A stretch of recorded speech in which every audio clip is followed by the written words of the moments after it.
Very good morning. आप सभी का इस चैनल पे पुनः एक बार बहुत बहुत स्वागत है।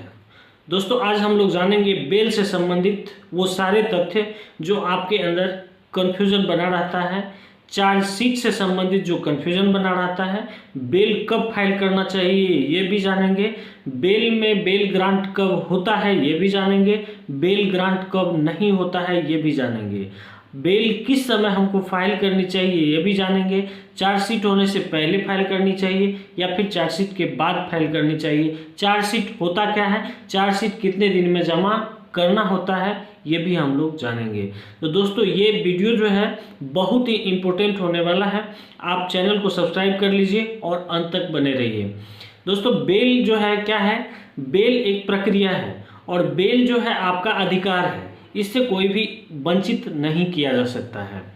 तो सबसे पहले तो जान ले बेल की आवश्यकता क्यों पड़ी। बेल की आवश्यकता इसलिए पड़ी कि कोई भी घटना घटित हुई, कोई भी ऑफेंस हुआ तो या तो वो कॉग्निजेबल ऑफेंस होगा या नॉन कॉग्निजेबल ऑफेंस होगा। अगर वो कॉग्निजेबल ऑफेंस होता है यानी साधारण प्रकृति का अपराध होता है तो आपको थाने से भी जमानत मिल सकती है। जो थाने का अधिकारी होगा वो आपको बेल बॉन्ड भरवा के आपको वहीं से जमानत दे सकती है। ठीक है, इसमें कहीं कोई दिक्कत नहीं है क्योंकि ये थाने को भी पावर है कि जो जमानती है उसको आप जमानत दे सकते हैं। दूसरी बात है, जब आप जुडिशियल कस्टडी में जाते हैं यानी आपको गिरफ्तार कर लिया जाता है, आपके ऊपर एफआईआर किया जाता है, तो बेल के अगर बात आते हैं, बेल की अगर बात की जाए तो आपको एंटीसिपेटरी के बारे में भी थोड़ा सा मैं झलक आपको बता दूं कि अगर आपके ऊपर एफआईआर होता है तो एफआईआर जैसे कोर्ट पहुंचता है तो आप एंटीसिपेटरी बेल फाइल कर सकते हैं। एंटीसिपेटरी बेल फाइल का मतलब हुआ कि आप पहले से अग्रिम जमानत चाहते हैं, यानी जेल जाने से पहले आप जमानत चाहते हैं ताकि आपको गिरफ्तार नहीं किया जाए। जो ये कोर्ट का जो ऑर्डर होगा उसको आप अक्षरशः पालन करेंगे। ठीक है, तो बेल जो है नेचर ऑफ केस पर डिपेंड करता है, मैरिट ऑफ केस पर डिपेंड करता है।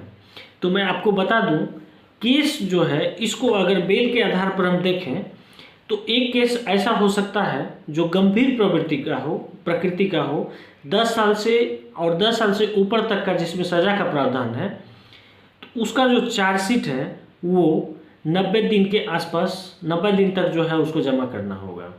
ठीक है, और जिसमें 7 साल का होगा उसको 60 दिन के अंदर जमा करना पड़ेगा। अगर वो जांच एजेंसी चार्जशीट को उस डेट तक, जिस डेट में वो 90 दिन होता है, उस डेट तक अगर वो जमा नहीं कर पाते हैं तो सीआरपीसी का सेक्शन 167 सब सेक्शन 2 के तहत जो है वो जमानत का अधिकारी हो जाता है और उसे जमानत दे दी जाती है। ठीक है, अब है कि अगर 60 दिन के अंदर वाला भी कंडीशन उसी तरह का हुआ कि चार्जशीट जमा नहीं हो पाया तब भी उसको बेल दे दिया जाएगा। ठीक है, अब है कि बेल कब ग्रांट होता है कब ग्रांट नहीं होता है, यानी बेल कब आपका एक्सेप्ट कर लिया जाता है कब आपका रिजेक्ट कर दिया जाता है। तो आप जानते हैं कि अगर हम मजिस्ट्रेट के सामने बेल फाइल किए तो मजिस्ट्रेट को अगर लगा कि ऐसे अपराध की सजा 10 साल या 10 साल प्लस या फांसी तक हो सकता है, उस स्थिति में वो बेल आपको नहीं देंगे। फिर आप क्या करेंगे, दोबारा फाइल करेंगे। फिर नहीं देंगे तो फिर आप क्या करेंगे, डिस्ट्रिक्ट कोर्ट में जाएंगे, सेशन कोर्ट में जाएंगे, फिर वहाँ फाइल करेंगे। अब है कि कभी कभी बेल आपको ऐसे भी स्थिति में दे दी जाती है। उसका कारण ये है कि ये आपके वकील के जिरह पर निर्भर करता है कि किस तरह से आप ये प्रूफ कर सकते हैं कि हम निर्दोष हैं, आपके पास क्या एविडेंस है। दूसरी बात, जब जांच पत्र समर्पित होता है, आरोप पत्र समर्पित होता है, तो उसमें केस का एक फ्रेमिंग होता है जिससे पता चलता है कि घटना कब हुई, थाने से कितनी दूर पर हुई। ये सारी चीज़ यानी उसको देखने से आपको पता चल जाता है कि घटना की वस्तु स्थिति क्या थी। जांच एजेंसी के पास जो भी आपके अपोजिट में एविडेंस मिला है और आपके पास निर्दोष होने का जो एविडेंस है, इस दोनों में संतुलन बहुत जरूरी है। इस संतुलन में जिसका पलड़ा भारी होगा आखिर उसको तो तत्काल रूप से मानना पड़ेगा। अगर चार्जशीट फाइल हो गया तो फाइल के बाद जैसे फ्रेमिंग हुआ तो मामला ट्रायल हुआ। ट्रायल में आपके जो वकील हैं वो आपके पक्ष से जो भी दलील देंगे उससे अगर कोर्ट संतुष्ट हो पाती है और जज साहब को अगर लगता है कि इसमें है दम तो वो अपने विवेकानुसार या फिर जो वस्तु स्थिति है उसके अनुसार निर्णय ले सकते हैं। दूसरी बात है, बेल देने से पूर्व ये देखा जाता है कि आपका आपराधिक बैकग्राउंड तो नहीं है, यानी आपका क्रिमिनल बैकग्राउंड खंगाला जाता है। आपके पास आपकी जो इमेज है कानून के नज़र में क्या है इस चीज़ को भी जाना जाता है। कैसे कि आप अगर लगातार किसी न किसी अपराध में ऐसी अपराध में घटना को अंजाम देते हुए लगातार आप जाते हैं आते हैं जाते हैं आते हैं, आपको लगातार बेल दिया जा रहा है, तो इस कंडीशन में आपका बेल रोका जा सकता है, बेल नहीं भी दिया जा सकता है। तो बेल जब भी डिपेंड करेगा तो वो केस के नेचर पर करेगा, मैरिट ऑफ केस पर करेगा।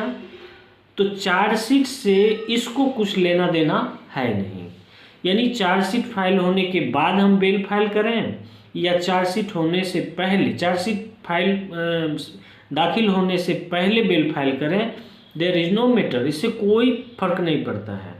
आपका क्रिमिनल बैकग्राउंड कैसा है, केस ऑफेंस का जो नेचर है वो कैसा है, यानी किस तरह का अपराध था, उसके बाद मैरिट ऑफ केस और उस तमाम अवलोकन के आधार पर बेल जो है ग्रांट किया जाता है। इसी में जो है किस तरह का रेफरेंस देते हैं आपके एडवोकेट, ऐसी कोई घटना का रेफरेंस देते हैं जिसमें इससे पूर्व बेल दिया जा चुका है तो ऐसी स्थिति में उसको बेल दिया जा सकता है। लेकिन चार्जशीट की अगर मैं बात करूं तो चार्जशीट क्या है, एक आरोप पत्र है जो वस्तु स्थिति पर जाकर वहाँ के आसपास लोगों से मिलके सारी चीज़ को इकट्ठा करके समर्पित किए हैं। तो ऐसी स्थिति में अगर जिरह की संभावना होगी, ट्रायल होगा, तो फिर उस एविडेंस यानी उस गवाह को भी समन के माध्यम से बुलाया जा सकता है और आपके वकील उनसे क्रॉस क्वेश्चन पूछे जा सकते हैं और उस क्रॉस क्वेश्चन के आधार पर तब जो है अदालत स्वविवेकानुसार और उसका जो संतुलन है उसकी स्थिति को देखकर, केस के नेचर को देखकर, आपका आपराधिक बैकग्राउंड को देखकर ये निर्णय लेते हैं कि अब क्या करना है। आशा करते हैं इससे संबंधित जो भी कन्फ्यूजन था आपका दूर हो गया होगा। आगे फिर मिलते हैं नेक्स्ट टॉपिक पर। धन्यवाद।